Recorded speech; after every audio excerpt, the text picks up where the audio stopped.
Hey, Money Guy family, it's your host, Brian Preston, Mr. Bo Hansen, back with another episode of Ask the Money Guy. That's right. You guys have financial questions. We've got your financial answers. Go out to your favorite social, use the hashtag #AskTheMoneyGuy, leave a comment in the comments below, or you can go to our website, moneyguy.com. It's Brian Preston, the Money Guy. Now, Brian, this one isn't really a question we receive, but more, it's a question that we have for you in the audience. And this is our question for you. Did you know that investing just became free?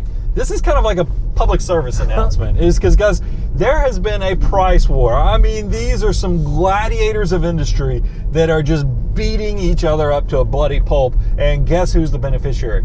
Bo's a beneficiary, I'm a beneficiary, and you are a beneficiary. And you're probably saying, what are you talking about? Guys, I'm talking in the last month and a half, big things with the fact that Schwab came out, and then I know E-Trade is doing it. I know that TD Ameritrade is doing it, and then Fidelity kind of got dragged into it a little bit. They're all do zero trading fees. Now realize, trading fees were like $4.99. They were already super cheap. Now they're completely free with most of the big providers, but this is not the first big breakthrough. I've been telling you guys is that we have been on a walk towards innovation and great things because of these price wars. Realize when I started managing money, the internal expense ratio of a lot of mutual funds was close to 2%.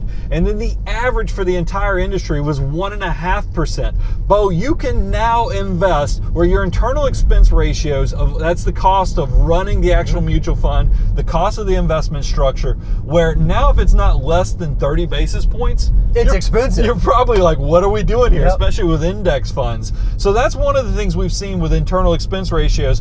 Also, minimum investments. It used to be to get access to index funds and other things, you had to say it was great, but if you had to have $5, $10, even $25,000 in some cases to get access to these type of investments.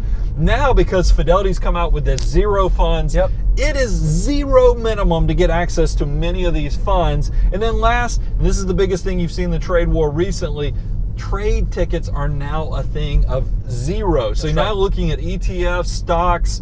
I mean, it is amazing how cheap and cost-effective investing has become. We are so excited about this change because ultimately the less money that comes out of your back pocket to pay for fees, the more that you can let your army of dollar bills grow. But in true public service announcement fashion, we have to put a little bit of cold water on there, because what we want is for you to recognize what a huge opportunity this is to open up your ability to access ETFs or that kind of thing that maybe you didn't previously. What this does not do is give you free rein to turn into a day trader. Just because now you can trade for free doesn't mean that you ought to be trading all the time and buying and selling and rebalancing all the time and moving in and out. When you think about investing, you should base your investment decisions on the quality of each decision that you make, not the quantity of decisions that you make in your portfolio. So don't let free trading be that siren song that causes you to start moving money all around all the time and starting to outsmart yourself. Well, I also think there's some components. Here's some of the things I think you need to be thinking about also.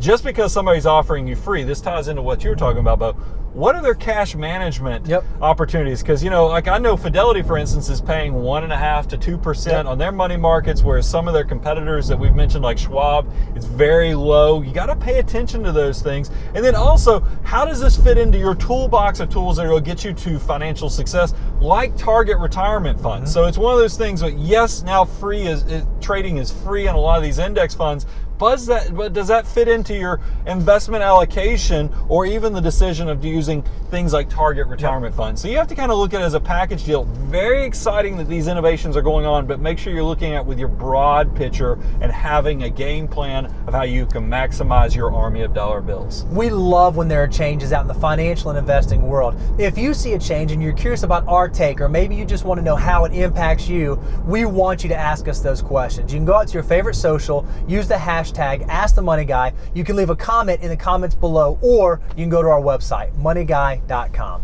Money Guy team, out.